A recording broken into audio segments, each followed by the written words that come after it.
So one of the effects of ayahuasca, like any psychedelic drug, is to kind of create a sort of chaos in the cortex, in the part of the human brain that is so massively expanded in our species, and that compromises the ability and a principal function of the cortex to control other bits of cortex, but also deeper aspects of the brain.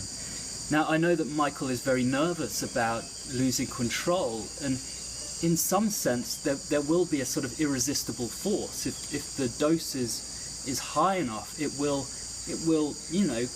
it's going to threaten Michael's feeling of control over his own mind, over reality.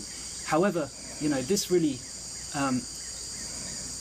emphasizes why it's so important to take any psychedelic drug in a supportive environment with experienced people who know the state, know the terrain, know how to best navigate it. And really Michael couldn't ask for a better guide in that sense, in having Jose guiding his experience. So sometimes when people feel the effects of a psychedelic come on, they want to fight it. They might feel a sense of profound dread. They might think, oh my God, I'm going to lose my mind, I'm going to go crazy, I may even die here.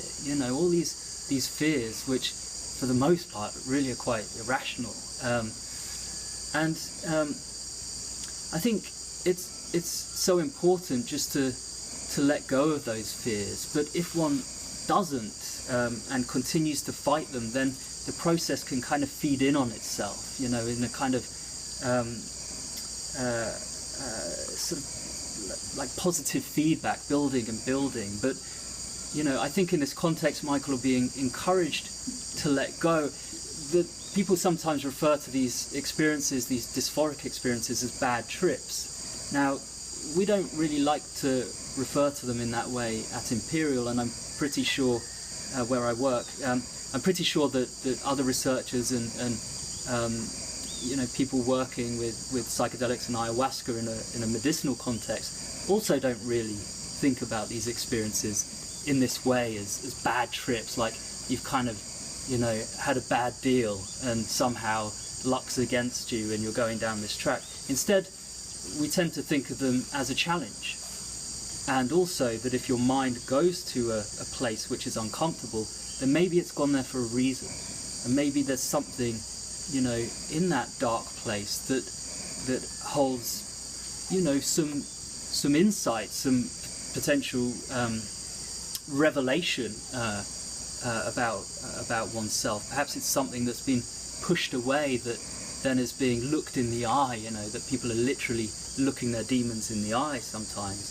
And what we've seen in our experience with psychedelics is that if people can do that, then they often experience a very profound breakthrough, that there's a kind of diffusion of that fear and anxiety, and it's replaced by a sense of profound relief and peace. So we don't really like that term of bad trip.